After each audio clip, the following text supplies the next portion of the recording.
how to build a somewhat historically accurate looking Viking axe. Here's what it looked like when I was finished. I'm honestly pretty pleased with it, and it actually works pretty well too. I did a short test you'll see in this video, but I will get the complete test up sometime, maybe like next week. But also, as I was going through my videos, I realized I didn't really talk about the handle much. There's not much there. It's just a wooden dowel I got from I had laying around. I know you can get them at Walmart, Home Depot, Hobby Lobby, I'm sure. That's just an inch and a half around, and it just worked perfect for this. Yeah, that's basically it on the handle. But anyways, let's get to the build. So the very first thing you're going to want to do is go ahead and draw it out on a piece of paper, the design for the axe head. I just got my wooden dowel here, that way I have an idea about how big I really want it to be.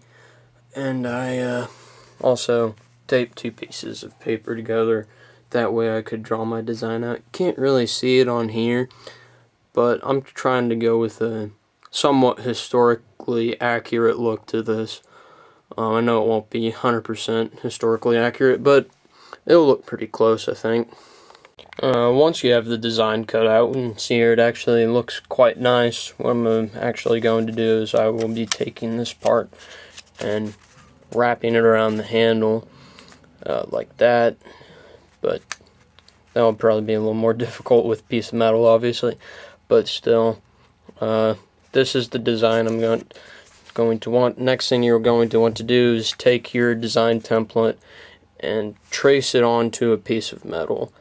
After you have your design cut out of the paper, go ahead and trace it onto a piece of metal. You see here it had some paint on it first, but I just removed what I needed to with the sander, and now I'm going to cut it out.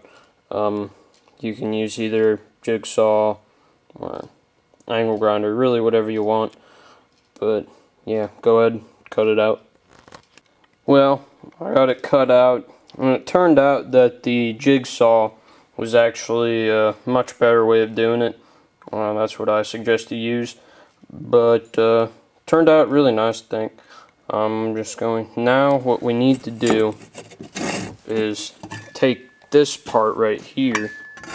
You know, you want to line it up how far you want it to be on your axe, and we want to start bending this piece around your handle.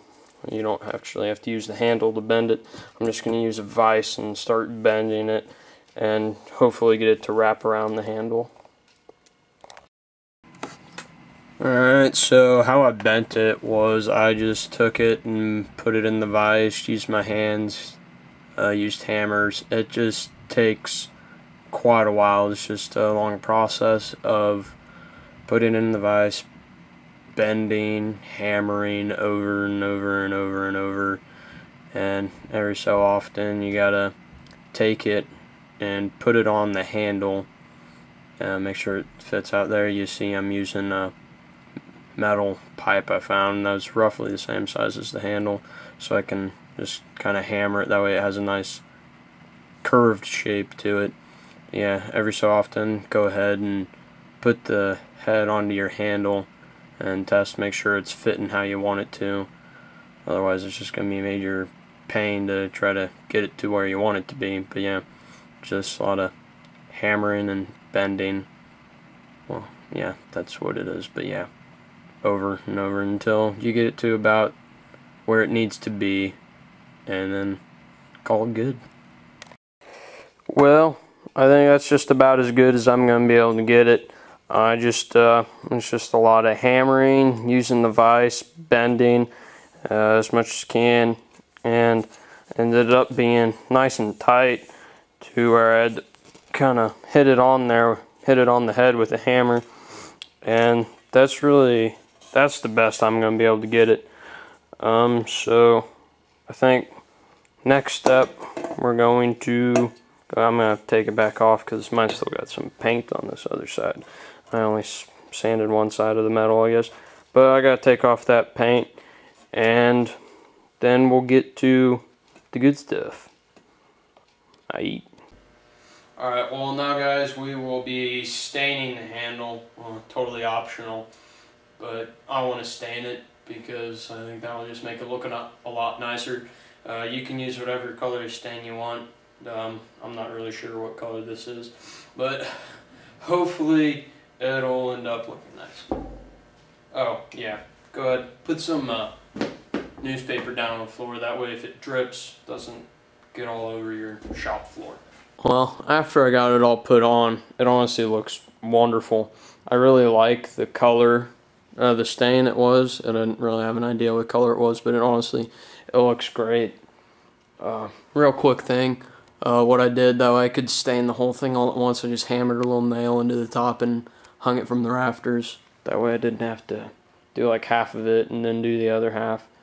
But anyways, I'm just gonna go ahead and let this dry. Alright, well guys, I just tried something totally new. Since this metal I had here had this paint on it, I needed to clean it off that way it was nice and shiny.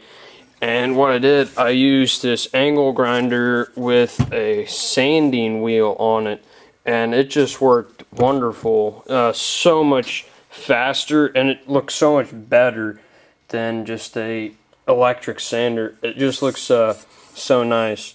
But yeah, just safety precaution whenever you're using an angle grinder. Remember, always wear your safety glasses.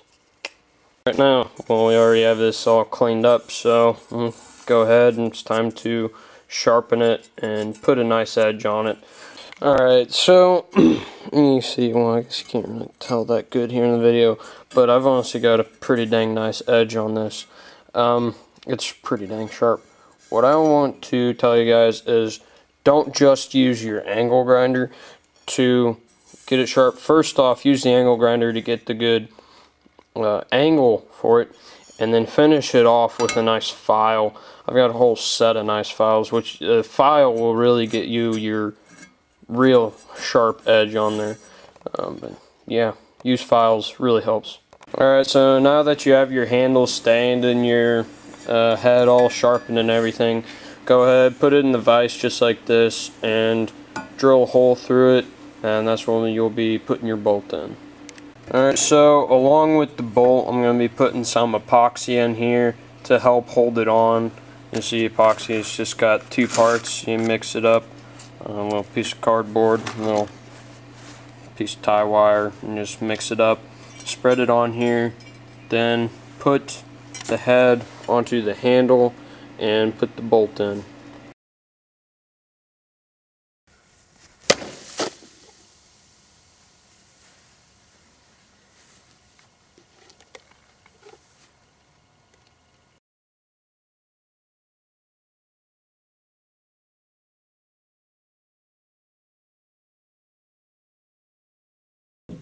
So yeah, I think it ended up turning out pretty great.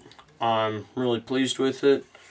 You saw the test video and well, the test part in it, and kicked ass. I think it was great. I can't even tell you how easy that was. I know it's only a water bottle, not a water bottle, a soda bottle, whatever, but still, it slides right through it.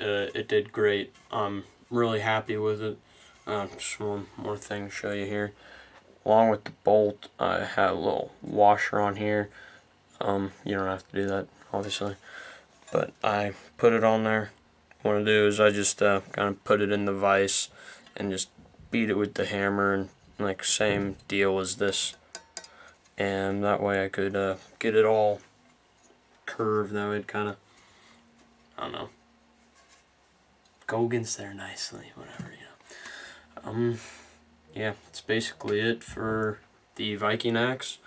You do that, you got a pretty kick-ass weapon. And you know how I'm always asking you guys to subscribe, you know, thumbs up the video, maybe share it. Yeah, go ahead, do it again, or not. It really doesn't make a difference. Actually, it does make a difference, but I think you get the point. Go ahead, help me out a little bit. I'm Nate Walters, the Use of Blades, and so long.